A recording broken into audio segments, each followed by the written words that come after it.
Welcome to Ease, the Entertainment and Showbiz Experiences podcast. It's all things entertainment based, how to get into it and how to develop it into something once you are ready to move on. All the information people didn't tell you, forgot to tell you, or were too busy to tell you, all told through personal experiences.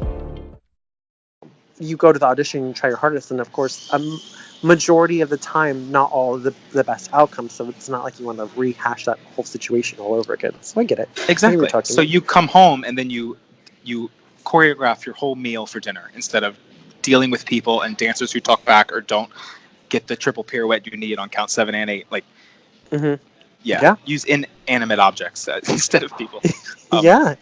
Really cross-training your life in general, doing other things and doing new things and trying new experiences. Because at some point, we got into this for a certain reason.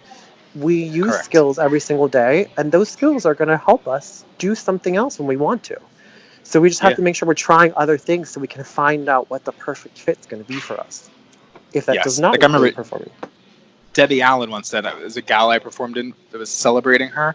And during her speech, she was like, when she's been executive producer on Grey's Anatomy, and she was like, when I started directing, it just came naturally to me, and like how the camera would move throughout people. And she said everyone around her was so impressed. And she said, well, honey, that's being a dancer. She was like, I know how to move people. I know how to work in and out of people. And then like watch a dancer on a New York City subway platform. Like we weave around anyone. Like we're just so aware, and like dancers can do so many other things because of what we've been taught, and we don't even know it half the time. Yeah. So I think we just need to know how our heightened sense of awareness and use it in other aspects so we don't get burnt out, because it is easy to be burnt out as a dancer. Thanks for joining in on the conversation. To view additional content, follow Ease Podcast on Instagram and Facebook. Be sure to subscribe and leave comments on the episode wherever this podcast can be found. See you next week.